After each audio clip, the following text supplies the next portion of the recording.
네, 오대영 라이브의 간판 코너 단도직입을 시작하겠습니다. 오늘 손님은 김동연 경기도지사입니다. 어서 오십시오. 네, 안녕하십니까. 예. 조기 대선이 이뤄질 것이라는 전망이 상당히 우세하고 그래서 이 질문을 먼저 드려야 되나 상당히 고민을 했습니다. 네. 최근에 언론 인터뷰도 많이 하고 계시고 조기 대선까지 생각하고 계신 행보라고 봐도 될까요? 지금 뭐 이제 그 탄핵이 이제 기정사실화가 이제 점차 돼가고 있는 것 같습니다. 탄핵 기정사실이 되면 그때 이제 제가 할 역할을 분명히 이제 말씀드리도록 하겠고요. 예. 아직 뭐 대선까지 이렇게 얘기하긴 조금 이른 시점입니다. 예, 그렇겠죠. 근데 그럼에도 불구하고 제가 여러 인사들 인터뷰하면서도 그런 말씀을 드렸습니다만 대선을 염두에 두지 않고 질문 드리는 것도 또 어려운 문제인 것을 감안해 주시기 바랍니다. 민주당 내에서 여러 대선 주자군이 이렇게 거론이 되고 있습니다. 물론 이재명 대표가 상당히 지지율이 제일 높은 것으로 나오고 있는데 경제 관료 출신이라는 점이 다른 주자들하고 다른 점인 것 같아요. 그 점이 어떤 장점으로 발휘하게 될까요? 지금 뭐 우리에게 가장 큰 문제는 대한민국 미래 먹거리 무엇이냐, 또 국민들이 어떻게 먹고 살 거, 뭐 이런 것 아니겠습니까? 그런 네. 측면에서 보면 뭐 경제에 오랫동안 전문가, 또 대한민국 경제 정책을 총괄했던 그건 뭐 큰 장점이 아닐까 싶고요. 또 하나 덧붙이고 싶은 것은 이제 글로벌 경험인 것 같습니다. 제가 만났던 수많은 정치, 경제 지도자들, 또 그분들과의 그 네트워킹, 뭐 이런 것도 경제 관료로서는 큰 강점이 아닌가 이렇게 싶습니다. 예, 노무현 유산의 상속자가 되고 싶다 이런 표현을 쓰셨던데 그렇습니다. 여러 해석들이 나온 것 같아요. 정확히 어떤 의미로 쓰신 겁니까? 지난주 한 열흘 전에 제가 광주를 방문을 해서 노무현길을 걸었습니다. 그러면서 노무현의 계승자가 되고 싶다. 단 노무현의 자산이 아니라 노무현의 부채의 계승자가 되고 싶다. 이런 얘기를 했습니다. 부채요. 예. 예. 저는 노무현 대통령이 갖고 있는 부채를 두 가지로 생각합니다. 첫 번째는 비전 2030. 지금으로 딱 20년 전에 앞으로의 25년 뒤에 대한민국의 비전과 실천 전략에 대한 보고서거든요. 제가 그때 그 보고서를 만든 책임자였습니다. 예. 그 보고서를 만들고 야당의 정쟁에 휘말려서 결국 좌초가 됐는데 그 새로운 버전의 비전 2030을 실천하는 그 부채를 제가 계승하고 싶다. 첫 번째고요. 그게 그때 이제 지금으로서는 기획재정부에 그렇습니다. 계실 때 그렇습니다. 예. 국장이셨나요? 그때? 예, 그때 국장으로 그 업무를 제가 총괄하는 실무 책임자였었고요. 두 번째는 노무현 대통령께서 개헌 이야기를 했습니다. 그리고 원포인트 개헌 이야기를 하면서 권력구조 개편과 그리고 당신의 그 임기를 단축하는 그런 얘기까지 했었거든요. 그때 못 이룬 그 노무현 대통령의 그 생각과 뜻, 그것을 부채로서 제가 계승해서 이번에 이제 87 체제를 종식시키고 제7공학을 만드는 그런 길을 가겠다. 그리고 거기에 첫 걸음은 권력구조 개편을 포함한 개헌이다. 네. 그리고 그 개헌에는 경제 개헌과 또 앞으로 계엄이 다시는 나오지 못하도록 하는 계엄을 막는 계엄 대못 개헌까지 포함해서 하겠다 해서 이 두 가지를 계승하겠다는 뜻으로 말씀드렸습니다. 그 두 가지를 동시에 국민 투표까지 해서 개헌을 하자라는 생각이세요? 비전 2030은 뭐 개헌 사항은 아니고요. 아니요. 제가 말씀드린 것은 권력구조 개편과 네네. 개헌 부분. 그렇습니다. 예, 그 두 가지를 한꺼번에 하자는 그렇습니다. 말씀이죠. 그리고 거기에 더해서 경제 개헌까지 예. 같이 하는 것입니다. 경제 개헌은 지금 사회적 약자나 취약계층에 대한 그 정부의 책임이 지금 약하게 들어가 있거든요. 그래서 정부의 책임을, 국가의 책임을 그 사회적 약자와 경제적 취약층에 대해서 강화하는 것. 그리고 과거에 이제 박근혜 대통령이 써서 이 좀 단어가 오염되긴 했습니다만 제대로 된 경제 민주화 이런 것들까지 포함되는 경제 개헌이 함께 이루어져야 되겠다. 이렇게 생각하고 있습니다. 예. 개헌 얘기는 늘 나오면은 찬성하지 않는 분들은 거의 없는데 실행이 되지 않는 문제가 있잖아요. 이번에도 개헌 얘기를 꺼내면 지금 비상계엄으로 인해서 벌어진 사태들이 다 극복이 되거나 회복되지 않은 상황이어서 그 집중도가 떨어지지 않겠느냐라는 반론에 부딪히게 됩니다. 그런 반론에는 동의하세요? 저는 조금 다르게 생각합니다. 과거에 이제 얼마 전까지 윤석열 대통령이 이제 구속되기 전이나 예. 또는 이 탄핵이 진행되기 전에는 그 말도 일리가 있었지만 이제는 탄핵 절차가 정상 궤도에 올랐고 또 윤석열은 지금 구속돼 있는 상태가 하기 때문에 탄핵은 탄핵이고 개헌은 개헌이다. 이제는 뭐 유력 정치 지도자나 또 앞으로 대선 후보들이 이 개헌 문제에 대해서 함께 선 합의를 보고 예. 이번 기회에 우리 87체제 종식하고 개헌을 통한 제7공화국으로 가자. 왜냐하면은 이 탄핵이나 또는 정권 교체만으로는 새로운 대한민국을 만들 수가 없습니다. 그렇기 때문에 새로운 대한민국을 만들기 위한 그런 개헌을 대선 후보자들이 함께 선의 합의하고 선거 끝나면 바로 추진할 수 있도록 하자는 것이 저희 주장입니다. 예. 2022년 대선 출마 때 새로운 물결 후보로 나오셔서 이재명 대표와 임기 단축 개헌에 대해서 합의한 것으로 그때도 저는 봤고 그런 보도도 아직까지 남아 있고요. 이번에 금요일 날 만나게 되시나요? 금요일 날 만나시면 이 부분에 대해서 다시 한번 합의를 볼 생각이세요? 저는 강력히 얘기를 하려고 합니다. 왜냐하면 강력하게요. 예, 말씀드린 것처럼 3년 전에 당시 이재명 후보하고 제가 그 연대를 하면서 5가지 항에 대해서 서로 간에 의견을 같이 하고 서명까지 했는데 그 첫 번째가 권력구조 개편을 포함한 개헌이었습니다. 그리고 그 당시에 이미 임기 단축까지도 함께 약속을 해서 그때는 이제 그 지방선거와 맞추기 위해서 1년 임기 단축을 얘기를 했는데 저는 이번에는 오히려 잘 됐다. 다가오는 3년 뒤에 총선과 대선을 함께 맞추는 것이 가장 바람직합니다. 네.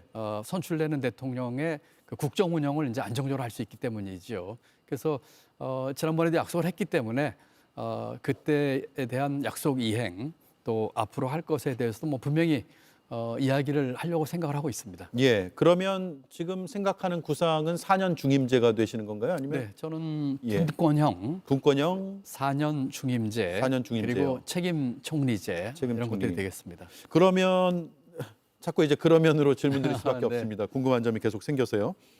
2025년에 탄생하게 될 대통령은 3년의 임기까지 하고 그렇습니다. 그 개헌에는 해당이 안 된다라는 구상을 갖고 계신 거예요?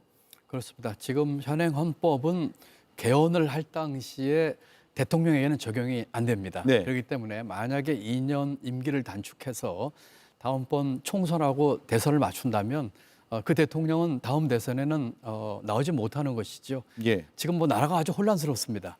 이런 상황에서 살신성이라고 자기 임기를 단축하는 희생을 해서라도 새로운 대한민국을 만드는데 앞장을 서야 한다고 믿고 있습니다. 예. 현행 헌법을 기준으로 하면 적용 대상이 안 되는 것이죠. 출마가 불가능한 것이죠. 그 다음은 경제 얘기를 좀 해볼까 합니다. 경제기획원, 기획예산처, 지금의 기획재정부의 이름으로 그리고 경제부총리를 문재인 정부에서 역임하셨고 지금 반도체 문제가 특히 급부상하고 있고 뭐 작년부터 재작년부터도 어려울 거다라는 얘기는 했지만 막상 정말 이렇게까지 어렵구나라는 것을 평가하는 보고서도 나왔습니다. 중국이 메모리 반도체 분야에서 우리의 기술을 추월할 것이다. 이미 하고 있다. 이런 내용인데 그렇게 보세요? 저는 그 어려운 건 사실이지만 그렇게까지 뭐 내리막길로 우리가 그 위기까지 처했다고는 생각하지 않습니다. 반도체 경기는 제가 전문가들하고 쭉 얘기를 해보면 우상향 커브를 그리면서 올라갈 것입니다. 지금 AI 반도체 수요 급증 등으로 인해서 다소간의 변화는 있겠지만 궁극적으로 반도체 경기는 중장기적으로 아주 좋을 것으로 보고 있어요. 다만 지금 우리 한국 반도체가 갖고 있는 몇 가지 문제들이 있습니다. 예컨대 기술 진보에서 빨리 따라잡지 못하거나 그 초격차를 벌이지 못하는 문제 또는 인프라 문제죠. 용수, 전력 공급에 있어서의 제대로 되지 못하는 거라든지 또 인력 공급에 있어서도 우리가 문제가 있고요. 또 미중 패권에 따른 여러 가지 문제들 이런 것들이 복합적으로 있기는 하지만 네. 우리 한국 반도체 산업의 그동안의 저력으로 봐서 잘 극복할 수 있다. 우상향으로 올라갈 것이다. 예, 궁극적으로는. 그거는 뭐 그 세계적인 반도체 수요는 그렇습니다. 예. 그 인력이라는 부분은 어떤 겁니까? 인재 유출 같은 문제인가요? 그 반도체 공장이나 또는 산업에는 전기와 물과 사람이 아주 필수적이거든요. 지금 경기도만 해도 지금 삼성과 SK 하이닉스에서 420조 투자 계획이 있습니다. 예, 다 돈에 있죠, 지금. 그렇습니다. 다 저희 돈에 있고 그렇다면 이 문제는 전력 공급을 어떻게 원활히 할 수 있을 것인가. 특히 신재생 에너지까지 포함한 전력 공급, 그다음에 용수 공급, 그다음에 거기서 일할 고급 인력의 공급 문제가 있거든요. 예. 그래서 이 문제들을 저는 인프라라고 표현하는데 앞으로 정부에서 이와 같은 인프라 구축, 또 투자에 대한 정부 지원, 그다음에 그 미중 패권 싸움에 있어서의 제대로 된 중심 잡힌 외교와 대책 이런 것들이 함께 가야 한다고 생각하고 있습니다. 예. 그러면 정부가 더 투자를 많이 늘려야 된다고 생각하세요? 지금 다른 나라에 비해서 우리는 민간 중심으로 이루어지고 있다라는 평가들을 받고 있잖아요. 네, 저는 정부가 여기에 대해서 더 많은 투자를 해야 한다고 생각을 합니다. 이미 제가 그 50조 추경을 주장하면서 최소한 15조는 이번에 투자한 얘기를 했습니다.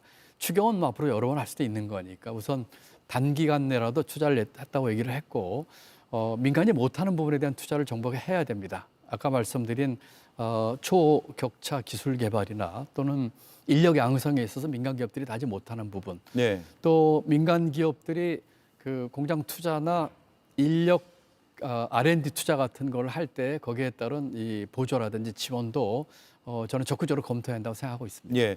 주 52시간은 어떻게 보십니까? 이게 제가 기사로만 검색할 때는 김동연 지사는 52시간의 예외로 하는 것은 바람직하지 않다는 쪽으로 견지하고 계신 것으로 알고 있는데 지금 국민의힘에서는 왜 이거 52시간 예외를 허용 안 하냐. 이것 때문에 지금 뭐랄까요. 속도가 좀 안 난다고 해야 될까요? 특별법이.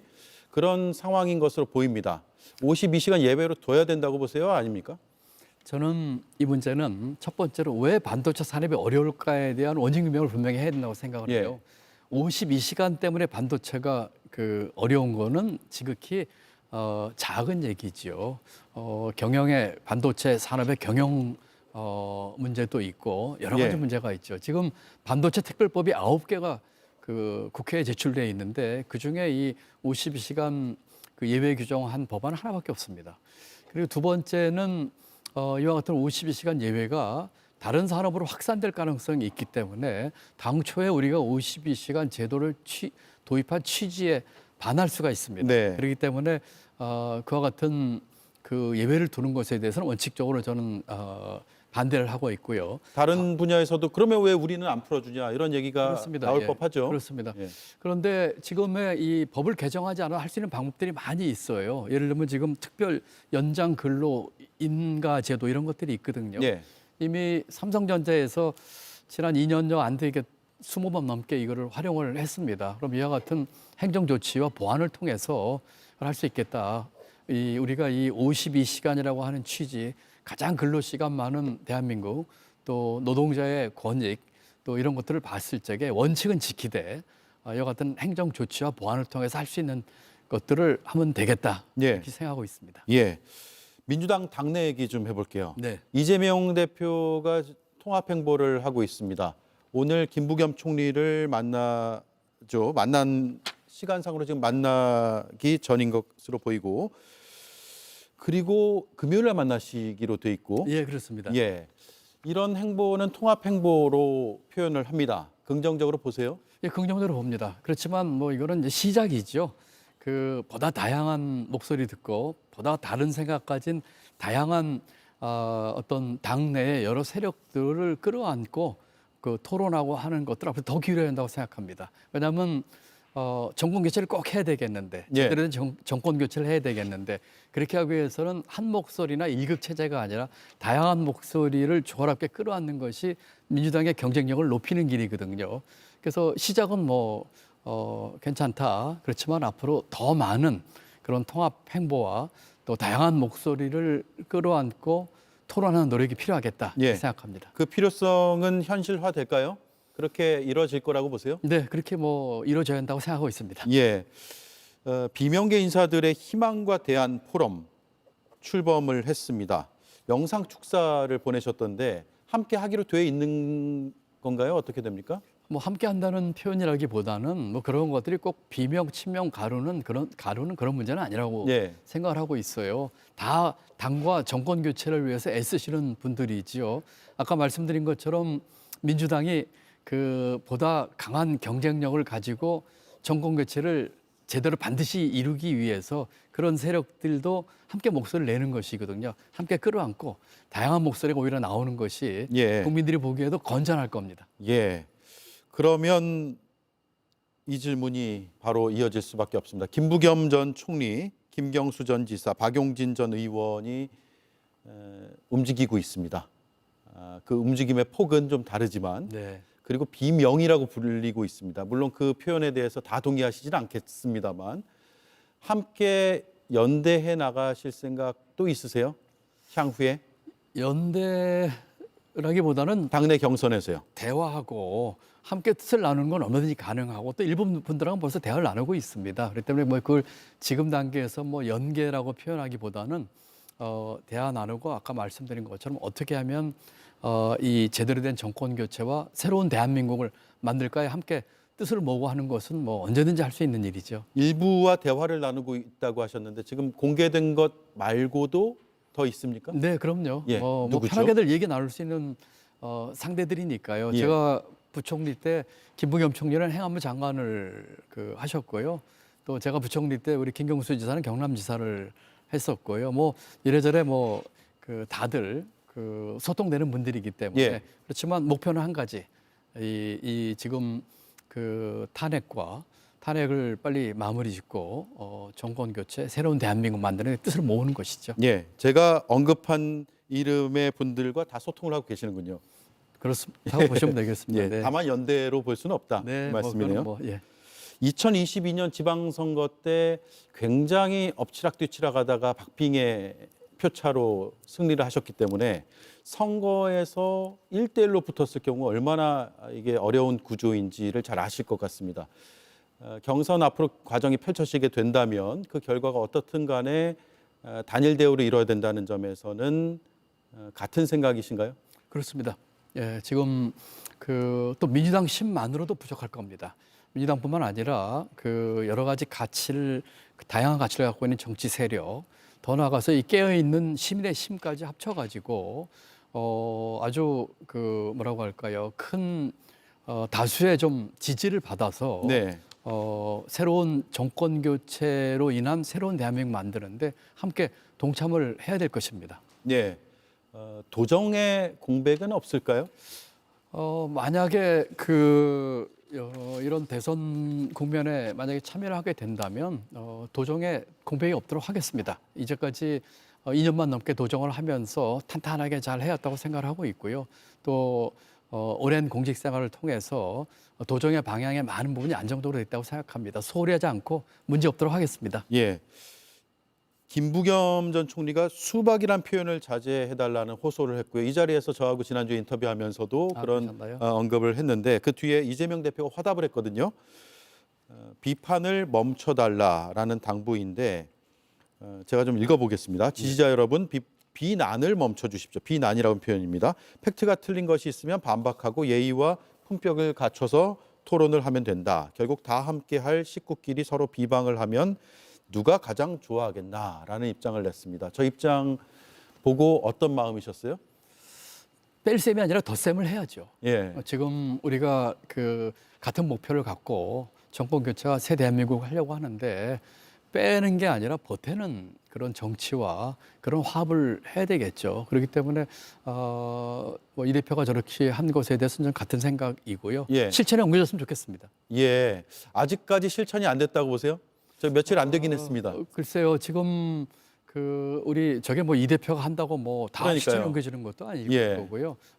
민주당의 건전한 양식을 가진 당원이나 강성 지지자분들께서도 이참에 우리가 덧셈의 정치를 해서 저 무도한 계엄 세력과 정권 교체를 이루고자 하는 예. 그런 열망을 같이 한다면 같이 힘을 합쳐야죠. 예, 이재명 대표의 지지층으로 보이는데 그쪽에서 나왔던 주장, 의견 이런 것은 김동연 지사가 이재명 대표의 덕을 좀 본 거 아니냐, 경기도지사가 될 때. 그러면 이제 대선에서는 좀 적극적으로 더 도와야 되는 거 아니냐, 이런 쪽의 주장 있었던 것은 아시죠? 그에 대한 답도 일부 하신 걸로 제가 아는데 지금은 어떤 생각이세요? 그 지난 경기도지사 선거에서 제가 0.15%포인트 차로 이겼습니다. 표 차이로 하면 8,913표 이겼습니다. 예. 경기도 인구가 1,400만이 넘습니다. 어려운 선거였습니다. 그때에 호남과 제도 빼놓고 전부 지는 선거였습니다.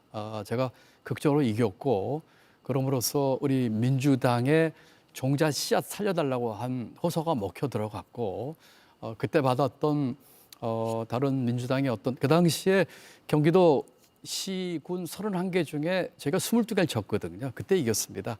그때 이김으로써 민주당의 기반, 또 여러 가지 지금의 좋은 그 어떤 터전을 그때 만들었다고 생각을 합니다. 저는 경기도민들의 표를 얻었고 경기도민의 신세를 졌지 다른 신세였다고 생각하지 않고 오히려 당을 위해서 제가 헌신했다고 생각합니다. 예, 알겠습니다. 김동연 지사가 내세우는 2025년에 조기 대선이 있다면 네. 어떤 키워드가 있을까요? 아까 개헌은 말씀하셨고요. 네. 그 외에는 뭐가 있습니까? 저는 두 가지를 더 말씀드리고 싶습니다. 첫 번째는 삶의 교체입니다. 정권 교체를 넘어선 삶의 교체이지요. 민주당은 서민과 중산층을 위한 당입니다. 그 정체성 유지하면서 그런 분들, 우리 국민들의 삶을 바꾸는 삶의 교체를 이루는 유능한 진보 정당이 돼야 되겠다 하는 게 첫 번째고요. 네. 두 번째는 통합입니다. 지금 이런 상태로 정치판이 흘러갔을 때에 내전에 가까운 그런 일들이 탄핵 인용이나 대선 결과에 따라서 나타날 수 있는데, 그때에 정말 아우르는 통합을 할 수 있는 그런 지도자가 나와야 된다고 생각합니다. 네. 그래서 국민의 삶의 교체, 그리고 통합을 이룰 수 있는 지도자, 이런 것들이 개헌과 함께 이번 대선에서 만들어졌으면 하고 희망하고 있습니다. 예. 민주당은 중도 보수다. 동의하세요? 민주당은 이건 이제 정체성의 문제입니다. 민주당은 유능한 진보라는 것이 민주당의 저는 정체성이라고 생각을 합니다. 민주당은 사람을 중시하는 정당이고 그렇기 때문에 그 우리가 갖고 있는 그 정체성은 흔들림 없이 중심을 잡고 해야 되겠다.